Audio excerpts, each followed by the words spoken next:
Chapter 7, False Beliefs and Other Assassins. Did you know there's creative assassins lurking in the dark corners of your mind, waiting to kill your creativity? Their bullets are whispers of self-doubt, of fear, of guilt, of shame, of comparison. And they'll take us out unless we learn to discern them. And it's a lifelong, not one act play, it's a lifelong of learning to discern. Learn to discern. Truth is always your friend. Truth is your freedom fighter. Truth is your liberating ally. So identifying, discerning what is true and what is not true is so important to survive these creative assassins. They're wanting to kill your creativity and your ability to bring cure to the world. What are their bullets? You know, one of the things is they say, you're just not enough. You're congenitally inferior. You'll never ever succeed with this idea. Or it's a stupid idea. This is a really stupid idea. We close our minds down. The Japanese have a phrase, shoshin, which means beginner's mind. And research has shown that the more educated you are on a subject, the more your mind closes down to other possibilities. But a beginner's mind, a little child, if you were playing the game that we mentioned in chapter 1, the future belongs to the letter C, if you were playing that game and you said, okay, here's a country, they got lots of deserts and they're really hungry. If a little child said, well, then we'll turn the sand into food, we'll turn the desert into food. Well, that's beginner's mind, that's possibility. And if you were very educated, you go, sand cannot be turned into food. But actually it can. There's research being done now where they're grafting food crops onto desert shrubs. So the root system and everything else is in the sand, in the desert, low moisture, drought resistant, but the food crop grows grafted into that branch. So you can grow food out of sand. That's beginner's mind. But we close our minds down. The more educated we are, we're like, if something goes wrong with my car, I can imagine, oh, it's probably an easy fix. But now my Joey, who's mechanical, could imagine all sorts of things that are not easy about that fix. Whereas my beginner's mind would say, well, might not be so much of a problem. Cultivate a beginner's mind in regard to assassins and false beliefs that seek to kill your creativity. We self-censor a lot. There's so much we don't say. You know, someone said that graveyards are the most wealthy real estate in the world. They're full of symphonies that were never written, books that were never written, plays that were never written. We self-censor what we produce. We have so much creativity inside us that's just waiting to be kissed awake. I hope this little book does that for you. I hope these little videos kiss awake the creativity that is sleeping inside you. We have so much within us, but we self-censor and say, I don't know if that idea would work. I don't know if this idea would, I'm not even going to bring it to the table. Bring everything to the table. With the tribe that makes your heart sing. With the collaborating tribe that makes your heart sing. Bring it all to the table. And some people go, that's a little salty. Or maybe that leads to a little bit more sugar. But bring everything to the table. Don't self-censor, because then the assassins get you.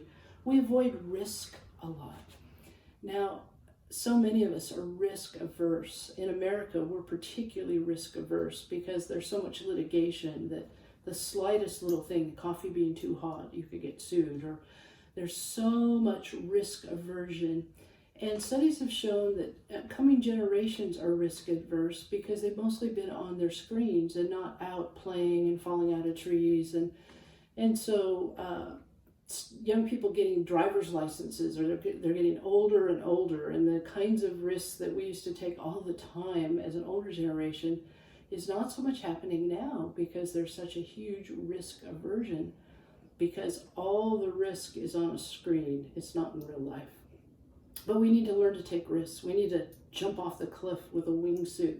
There's a beautiful video of that. We'll put in your notes in Norway of people just walking off cliffs with a wingsuit on and just sailing down. Learn to walk off cliffs with a wingsuit and take lots of risks. We we compare ourselves. We've talked about comparison before, but if you're a little child, you're asked, are you a dancer? Yes, I'm a dancer. Are you an artist? Yes, I'm an artist. Are you a musician? Yes. Are you a writer?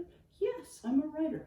You're everything. Getting back to in chapter 1, or the preface maybe, I was telling you about meeting yesterday a little Harper, and she said she wanted to grow up to be everything. Well, that's entirely possible for her.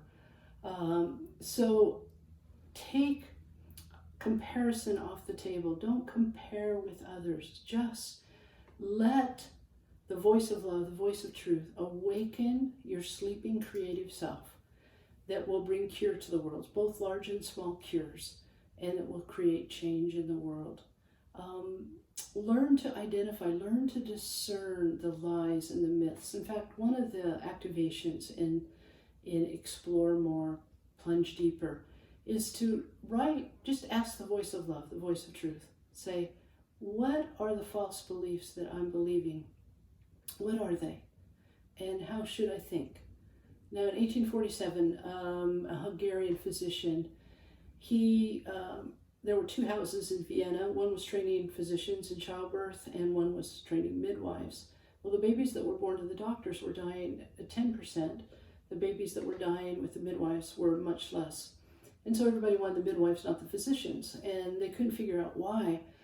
So one day, this Hungarian physician noticed that when his colleagues died after doing an autopsy, he had dicked himself.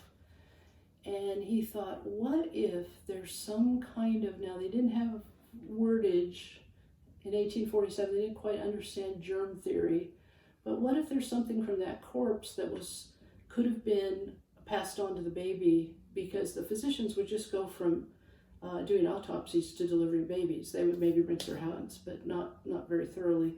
And so he introduced a chlorine wash that they had to go from the autopsy room with the cadavers and the dead bodies. They had to do this chlorine wash before they delivered babies, and the rates went way down. But do you think this man was celebrated? No, everyone laughed about. They didn't have any idea about germs. They couldn't understand germs. How could there be some invisible thing like germs? Well, now the whole world understands viruses and microscopic things that can do great harm that we can't see. Well, lies are like that. These creative assassins that lurk in the dark corners of your mind, they're like that. You can't see them, but learn to discern them. Learn a lifetime of discerning misplaced ideas. In the Olympics, many years ago, there was the idea that water lessened your ability to perform, and so all the athletes were dehydrated. And it was a very serious kind of collapse of the Olympic Games because of a misplaced idea. You want to learn to discern all the misplaced ideas inside you that are seeking to kill the creativity and cure that is to come to you, to the world.